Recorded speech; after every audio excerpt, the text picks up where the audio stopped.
Praise the lord. ఈ వీడియోలో మనం హేరోదు చరిత్రను గురించి తెలుసుకుందాం. హేరోదు చరిత్రలో నిజంగా ఉన్నాడు అనడానికి అనేక సాక్ష్యాలను ఈ వీడియోలో చూపిస్తాను. చరిత్రలో ఒక్క హేరోదు కాకుండా మరికొందరు హేరోదులు కూడా ఉన్నారు కాబట్టి ఏ హేరోదుని గురించి అనే సందేహం మీకు వచ్చింది కదా.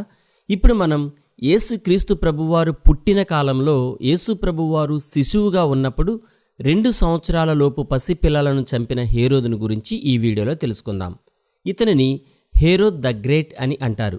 ఇతను అత్యంత క్రూరమైన వాడు అని చరిత్ర చెబుతోంది. ఇదే విషయాన్ని బైబిల్ కూడా తెలియచేస్తోంది.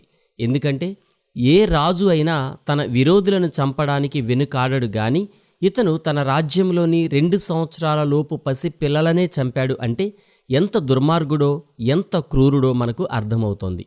ఈ హేరోదు అనేక కోటలను, రోమన్ థియేటర్లను, ఇతర ప్రజాభవనాలను నిర్మించాడు. ఈ హేరోదు నిర్మించిన కొన్ని నిర్మాణాలను ఈ వీడియోలో చూద్దాం. ఈ మహా హేరోదును గురించి మత్తయి సువార్త 2వ అధ్యాయంలో వ్రాయబడి ఉంది. ఆ రోజుల్లో యేసుక్రీస్తు ప్రభువారు పుట్టినప్పుడు ఆకాశంలో ఒక నక్షత్రమును చూచి 3 జ్ఞానులు ఇశ్రాయేలు దేశానికి వచ్చారు. అప్పటి యూదులకు యెరూషలేము రాజధాని కాబట్టి ఆ మహాహేరోదు యెరూషలేం పట్టణంలో ఉండేవాడు. అందుకే వారు యెరూషలేముకు వెళ్లారు. యూదులకు రాజు పుట్టాడు కాబట్టి హేరోదు కుటుంబంలోనే పుట్టి ఉంటాడు అని జ్ఞానులు భావించారు. వారు వెళ్ళి యూదులకు రాజుగా పుట్టినవాడు ఎక్కడ ఉన్నాడు, మేము ఆయనను పూజించడానికి వచ్చాము అని హేరోదుతో అన్నారు.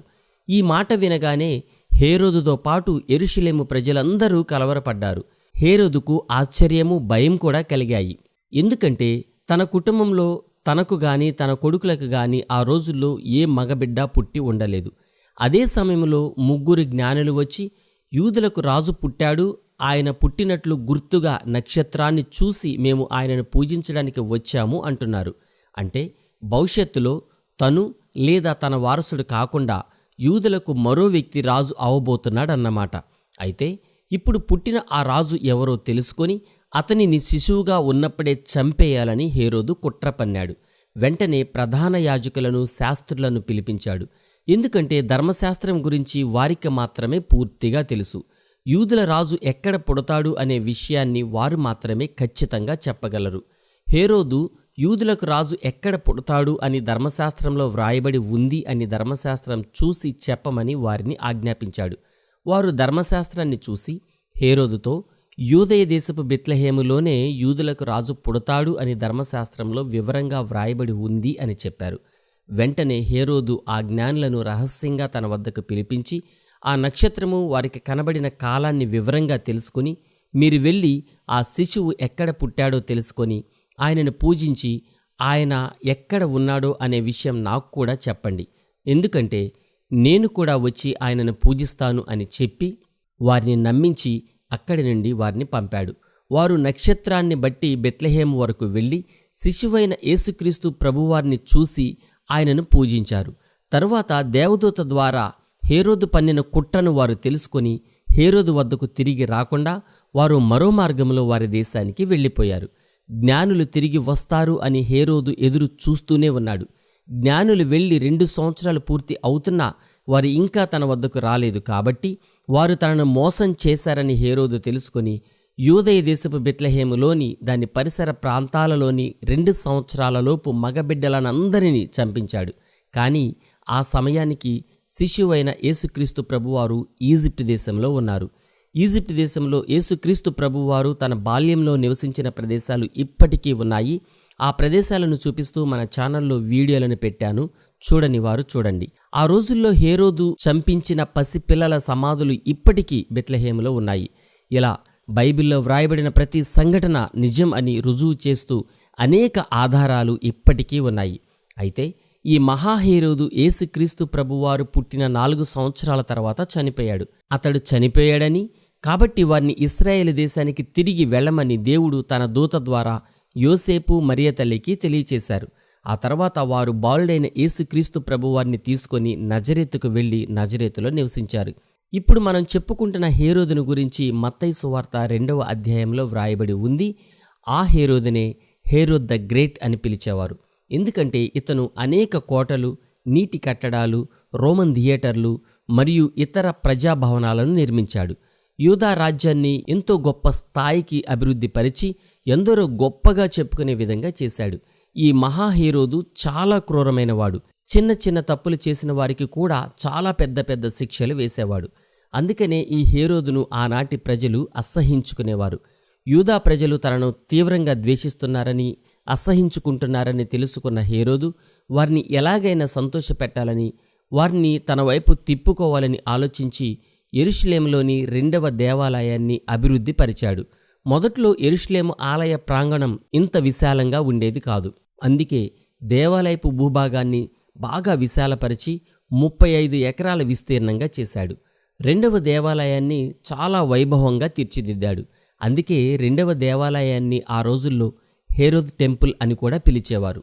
అంతేకాదు దేవాలయపు ఉత్తర భాగంలో ఒక కోటను కూడా నిర్మించాడు. ఆ కోట ఇప్పటికీ ఉంది. యేసుక్రీస్తు ప్రభువారికి శిలువ మరణం విధించే సమయానికి అదే కోటలో పిలాతు నివసించేవాడు. ఆ హేరోదు అప్పుడు కట్టిన కోట ఇదే. ఇది యెరూషలేము దేవాలయానికి ఉత్తరం వైపున ఇప్పటికీ ఉంది. ఈ కోటలోనే పిలాతు యేసుక్రీస్తు ప్రభువారికి మరణశిక్ష విధించాడు. ఈ మహా హేరోదు ఆ రోజుల్లో నిర్మించిన కోటలను, కట్టడాలను, రోమన్ థియేటర్లను ఈ వీడియోలో చూద్దాం. మహా హేరోదు క్రీస్తు పూర్వం 37వ సంవత్సరంలో తన పరిపాలనను ప్రారంభించాడు. అప్పటికి ఈ హేరోదుకి 36 సంవత్సరాల వయసు. అప్పటి నుండి క్రీస్తు శకం 4వ సంవత్సరం వరకు ఇతని పరిపాలన కొనసాగింది. ఈ మహా హేరోదు యూదులను పరిపాలించాడని, యెరూషలేములో రాజుగా ఉన్నాడని తెలియచేస్తూ కొన్ని శాసనాలు ఇశ్రాయేల్ దేశంలోని ఆనాటి కైసరియా అనే పట్టణంలో దొరికాయి. ఆ కైసరియా పట్టణం ఇప్పటికీ ఉంది. ఆ పట్టణాన్ని ఇప్పుడు ఓల్డ్ సిజేరియా అని పిలుస్తున్నారు. ఆ కైసరియా పట్టణం ఇదే. యేసుక్రీస్తు ప్రభువారి కాలంలో కైసరియా అనే పట్టణం ఉంది అని బైబిల్ నందు అపోస్తుల కార్యములు 10వ అధ్యాయము 1వ వచనంలో వ్రాయబడి ఉంది. బైబిల్ నందు ఆ విషయం ఇలా వ్రాయబడి ఉంది: ఇటలీ పటాలమనబడిన పటాలములు శతాధిపతి అయిన కొర్నేలి అని భక్తిపరుడొకడు కైసరియలో ఉండెను అని వ్రాయబడి ఉంది. ఇదే ఆ కైసరియా పట్టణం. ఇదే కైసరియా పట్టణంలో పౌలును 2 సంవత్సరాల పాటు జైల్లో ఉంచినట్లు మనం బైబిల్లో చదువుతాం. ఆ రోజుల్లో పౌలుని పెట్టిన జైలు ఇప్పటికీ ఉంది. అప్పట్లో పౌలును కైసరియా పట్టణంలోని జైలులో పెట్టారని అపోస్తుల కార్యములు 24వ అధ్యాయం 1వ వచనంలో వ్రాయబడి ఉంది. ఈ మహాహేరోదే కైసరియా పట్టణాన్ని కట్టించాడు. ఈ పట్టణాన్ని మహాహేరోదే కట్టించాడు అనే వివరాలు తెలుపుతూ ఇక్కడ బోర్డు పెట్టారు, చూసారా?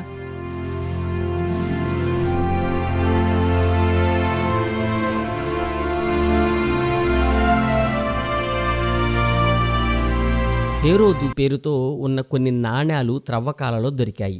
అవి ఇవే. ఇవి ఇప్పటికీ ఇశ్రాయేల్ దేశంలోని మ్యూజియంలో ఉన్నాయి. ఆ రోజుల్లో హేరోదు ఇక్కడ మార్బల్తో పెద్ద కోటను నిర్మించాలని అనుకుని సముద్ర మార్గంలో ఎన్నో మార్బల్ రాళ్లను ఇక్కడికి తెప్పించాడు. ఆ రాళ్ళు ఇప్పటికీ ఉన్నాయి. ఇవే ఆ రాళ్ళు.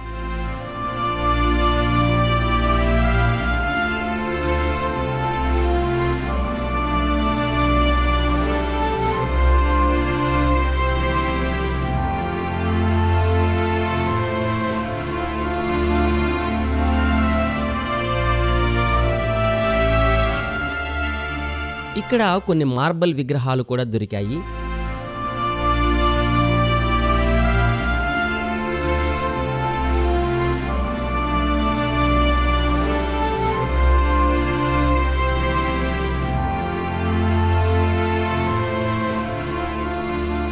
ఈ విగ్రహానికి తల లేదు కాబట్టి ఈ విగ్రహం ఎవరిదో ఖచ్చితంగా చెప్పలేము. కానీ ఈ విగ్రహం ఆనాటి మహా హేరోదుదే అని చరిత్రకారులు భావిస్తారు.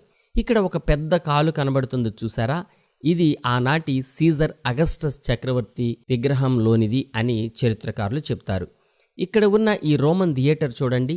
దీన్ని కూడా ఆ రోజుల్లో ఈ హేరోదే కట్టించాడు. అప్పట్లో సీజర్ అగస్టస్ అనే చక్రవర్తి ఇటలీ దేశాన్ని పరిపాలిస్తూ రోమా సామ్రాజ్యానికి చక్రవర్తిగా ఉన్నాడు. ఈ సీజర్ అగస్టస్కు ఈ మహాహేరోదు అత్యంత సన్నిహితుడిగా ఉండేవాడు.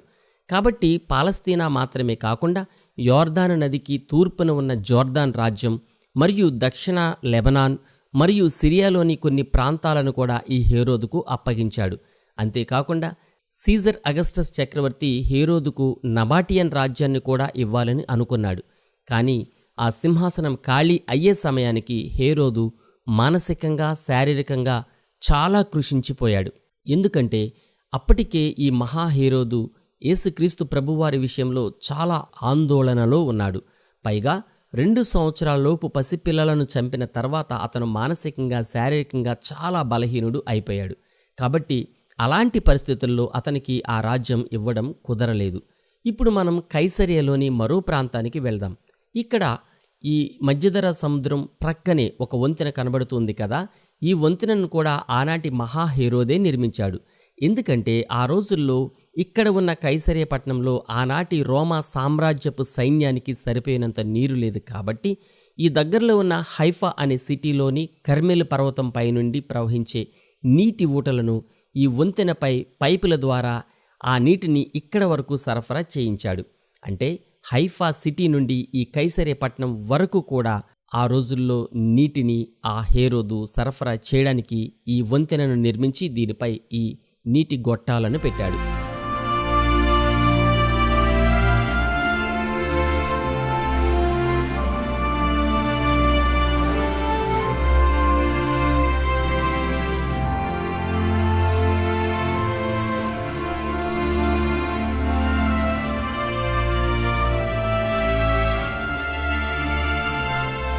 ఇది మృత సముద్రం ప్రక్కనే ఉన్న కొండపై ఒక కోట.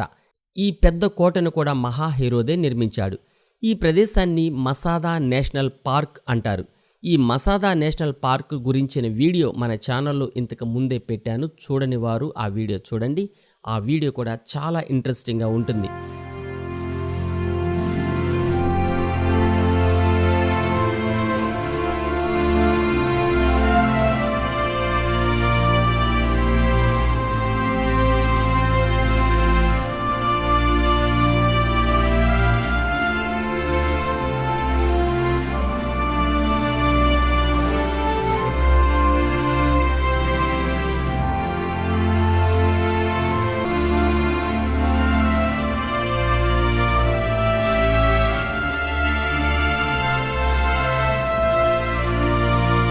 ఇలాంటి అద్భుతమైన చారిత్రాత్మక కట్టడాలను ఎన్నో ఆ రోజుల్లో హేరోదే కట్టించాడు. ఇవన్నీ నేటికి చరిత్రలో బైబిల్కు సజీవ సాక్ష్యంగా నిలబడి ఉన్నాయి. హేరోదు నిజంగా ఉన్నాడు అనడానికి ఎన్నో సాక్ష్యాలను ఈ వీడియోలో మనం చూసాం కదా. బైబిల్ నందు వ్రాయబడిన ప్రతి విషయాన్ని చరిత్ర రుజువు చేస్తోంది, మనకి ఇప్పటికీ చూపిస్తుంది. గమనించారా? ఇలాంటి మరెన్నో వీడియోలు చేయడం కోసం దయచేసి మా కుటుంబం కోసం ప్రార్థించండి. ఇలాంటి మరో వీడియోతో మళ్ళీ కలుద్దాం. Praise the Lord. మీ బ్రదర్ బెన్హర్ బాబు.